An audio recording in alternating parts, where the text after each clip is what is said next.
여러분 안녕하세요. 저희 종합정보 채널에 오신 걸 환영합니다. 오늘의 영상에서는 우크라이나의 한 지도자가 러시아의 공격과 관련된 최비밀 정보를 폭로했다는 것에 대해 논의하겠습니다. 또한 대한민국의 한 대규모 기업이 우크라이나 재건 프로젝트에 참여하기 위한 계획을 시작했다는 정보를 제공할 것입니다. 이 큰 지원을 통해 많은 사람들이 우크라이나가 가까운 미래에 러시아의 공격을 물리칠 것으로 예측하고 있습니다. 여러분은 공유 버튼을 누르고 채널을 구독하여 최신 정보를 받아보시기 바랍니다.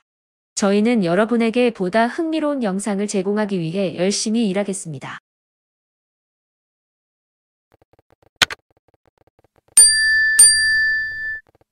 (2023년 7월 8일) 우크라이나 대통령은 터키 방문 후 지난해 마리우폴 도시에서 전투한 우크라이나 군대인 아조브 연대 지휘관 5명과 함께 귀국했습니다.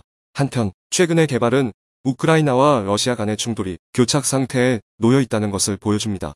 최근 보고서에 따르면 우크라이나 국가방위군의 프로코펜코 중령은 터키에서 귀국한 후 직원들과 만나 가까운 미래의 임무를 받았습니다. 인터뷰에서 프로코펜코는 이 전쟁이 우크라이나 마지막 군인들이 유치장에서 돌아오고 1991년과 같이 우크라이나의 국경이 복원될 때까지 종료되지 않을 것이라고 선언했습니다. 그는 또한 아조브 연대가 전투훈련에 집중하고 부대의 인력, 장비 및 무기를 보충해야 한다고 강조했습니다. 아조브 연대는 민족주의 민간군이었으며 우크라이나 국가방위군과 통합되어 마리우폴 방어 노력에서 핵심 역할을 수행했습니다. 그러나 이 부대는 새로운 파시스트 단체로 여겨지고 있습니다. 2022년 5월 러시아군은 아조브스탈 제철 공장에서 2,439명의 병사를 체포했으며 우크라이나 대통령 젤렌스키는 아조브스탈에 2,500명 이상의 유치장이 억류되어 있다고 밝혔으며 동남부 도네츠크 인민공화국은 그들의 대부분 유치장을 남겨두고 있다고 선언했습니다. 죄수 교환에 관한 협상은 키예프와 모스크바 사이에서 논란을 일으켰으며 일부 러시아 의원들은 우크라이나 병사들을 재판해야 한다고 요구했습니다. 러시아 언론은 또한 아조브스탈 제철 공장에서 고정된 1,000명 이상의 병사가 조사를 위해 미공개 장소로 이송되었다고 보도했습니다. 이 상황에서 폴리티코 신문의 분석가는 서구가 우크라이나에게 평화협정에 서명하도록 압박할 수 있을 것이라고 분석했습니다. 젤렌스키 대통령이 계속해서 무기 지원을 요구함에 따라 그는 젤렌스키가 서구의 입장을 제대로 이해하지 못하고 있는 것으로 판단하며 기업들이 높아진 생활비에 대처하기 위해 어떻게 살아남을지에 대한 우려가 있다고 지적했습니다. 유럽 정치인들의 말과 행동 사이의 차이는 우크라이나에서의 신뢰를 훼손시키고 서방이 키예프의 평화협상에 참여하도록 강제하려 할 것이라는 두려움을 더욱 크게 키우고 있습니다. 이 상황에서 우크라이나와 러시아 간의 충돌은 계속되고 있으며 평화협상의 교착 상태는 관련 당사자들에게 큰 걱정을 안겨줍니다. 마리우폴과 우크라이나의 국경의 미래는 여전히 불확실하며 평화적인 해결책을 찾는 것은 여전히 많은 도전이 따릅니다. 우크라이나와 러시아의 충돌에서는 우코이와 마스터맨과 같은 외교정책 분석가들이 우크라이나의 유럽연합 회원 자격에 대한 유럽 지도자들의 화려한 언사를 비판하며 그것이 그들의 실제 행동과 상반된다고 비판하고 있습니다. 그들은 인구와 소득이 낮은 우크라이나가 유럽연합의 정책과 가입 절차에 대한 포괄적인 개혁 과정을 필요로 한다는 점을 강조하며 유럽연합의 독점적 자금 할당에 대한 회원국 간의 큰 이해관계 충돌을 일으킨다고 지적했습니다. 한편 분석가들은 유럽 지도자들이 우크라이나를 진지하게 다루었다면 이 지역에서 개혁을 이루었을 것이라고 말하고 있습니다. 그러나 우크라이나는 서구가 인내심을 잃고 키예프의 승리를 인정하지 못할 것을 우려하고 있습니다. 한편 러시아는 여러 차례 협상에 준비되어 있다고 강조하고 있지만 우크라이나는 제안을 거부하고 있습니다. 젤렌스키 우크라이나 대통령은 국제사회의 지원에 따라 충돌 종료 속도가 좌우된다고 선언했습니다. 7월 초 15일 동안 젤렌스키는 미국, 영국, 프랑스, 독일, 네덜란드, 나토 사무총장 및 유럽연합 위원장 등 국제 지도자들과 만나기도 했습니다. 그는 또한 한국 대통령과 회담하여 한국이 우크라이나에 대한 대규모 지원 계획에 대해 논의했습니다. 젤렌스키는 우크라이나가 영토를 양보하지 않을 것이며 어떠한 인구, 마을 또는 마을도 러시아의 통제 아래에 두지 않을 것이라고 강조했습니다. 7월 16일에 발생한 수중 및 공중 무인기 공격은 해상 전쟁에서의 변화를 보여주었으며 크림 반도의 피해와 원격 공격의 불쾌한 특성을 드러냈습니다. 우크라이나는 러시아 영토로의 공격에서 신중함을 보였지만 우크라이나의 안보기관은 이번 공격에 대한 정보를 국내 언론에 제공했습니다.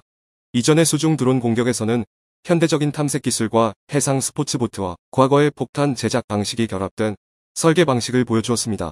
수중 드론은 약 5.5m 길이의 고속보트와 비슷한 모습을 가지고 있으며 전면에는 회전하는 카메라가 장착되어 있고 다른 작은 기둥은 위성 신호를 인식하는 장치로 보입니다. 그 엔진은 비군용 출처에서 나온 것으로 알려져 있으며 가스로 작동할 수 있으며 캐나다 회사의 잠수 엔진일 수 있습니다. 이 회사는 민간 수상 오토바이를 생산하며 보트의 2개의 폭발 장치는 소련이 설계한 공중 폭탄 FPR-500에서 가져왔습니다. 무인 폭탄 공격 보트는 새로운 아이디어는 아니며 서구 해군, 특히 영국과 미국은 빠른 속도로 이동하는 작은 선박을 사용하여 이러한 유형의 공격에 대처하는 방법에 대해 생각해 보았습니다. 우크라이나와 러시아의 충돌은 복잡해지고 해결하기 위해 국제사회의 개입이 필요합니다. 우크라이나가 지원을 찾고 국제 지도자들과 만나는 것은 충돌을 종결시키기 위한 그들의 노력을 보여줍니다. 그러나 아직 많은 어려움과 도전이 있어야 평화와 안정이 이루어질 수 있습니다. 영국의 앙에다가 고속보트로 UZ 카르일스의 자살폭탄 공격을 한 후 우크라이나의 폭탄을 탑재한 보트로의 자살 공격 방식은 비용을 절감하고 인력을 적게 사용합니다. 우크라이나의 수백 척의 공격 보트가 항구로 접근하고 흑해 함대를 공격했습니다. 이것은 해상 전쟁에서의 새로운 전환점으로 볼 수 있습니다. 러시아의 어떠한 배도 침몰되지 않았지만 최소한 2개가 손상을 입었습니다. 조심스럽게 항구와 크림 대교를 침투한 이번 공격은 흑해의 수중 드론의 위험과 복잡성을 보여주었습니다. 이번 공격은 이 지역의 새로운 위협을 제기하며 해군을 보유한 국가들은 이러한 공격 방식에 대해 심층적인 연구를 할 것으로 예상됩니다. 크림 대교는 2018년부터 건설되어 온 것으로 크림 반도가 러시아에 병합된 이후 러시아 대통령 푸틴의 기술적인 성과와 상징적인 중요성 중 하나입니다. 이 다리는 과부하된 페리 노선에 대한 압력을 줄이고 반도와 러시아 본토를 연결하는 유일한 도로입니다. 그러나 최근의 공격으로 이 다리는 취약한 지점이 되었고 방어가 어려워졌습니다. 다리에 철도는 도로보다 더 중요한 역할을 합니다. 다리를 폐쇄하면 우크라이나의 반격 작전에 대한 대응력이 증가하게 됩니다. 이로 인해 교통 혼잡이 심각하게 발생하고 러시아가 우크라이나의 통제하에 있는 새로운 영토를 통해 관광 차량들을 우회시켜야 하는 상황이 발생하고 있습니다. 푸틴 러시아 대통령은 이번 공격을 우크라이나 정권의 테러 행위로 규정하고 신속히 대응할 것을 약속했습니다. 그는 이번 공격이 오랫동안 군사적 용도로 사용되지 않은 크림 대교에 대한 군사적 의미가 없다고 강조했습니다. 그는 또한 이번 공격의 잔인성을 비난하며 무고한 시민들에게 상처와 부상을 입힌 것으로 규정했습니다. 우크라이나 측의 반응은 조롱적이고 잔인하게 여겨지는데 일부 의원들과 우크라이나의 소셜미디어 사용자들이 2명의 희생자의 사망을 기뻐하고 우크라이나 언론을 통해 그들의 고통을 조롱하는 모습이 보여졌습니다. 이번 공격은 해군과 우크라이나 안보기관의 협력으로 이뤄진 것입니다. 이는 크림 대교를 향한 살인적인 공격으로는 2번째 사례입니다. 이전에는 2022년 10월에 트럭 폭탄 공격으로 인해 다리에 2개의 스팬이 붕괴되고 인근 철도에서 운행 중인 기차가 화재로 인해 최소한 3명이 사망한 사건이 있었습니다. 크림 대교를 향한 건방진 공격은 복잡한 상황을 초래하고 관련 당사자들의 주의와 대응을 요구합니다. 이 다리와 흑해 지역에 대한 위협이 더욱 커지고 다리의 보호가 어려워졌습니다.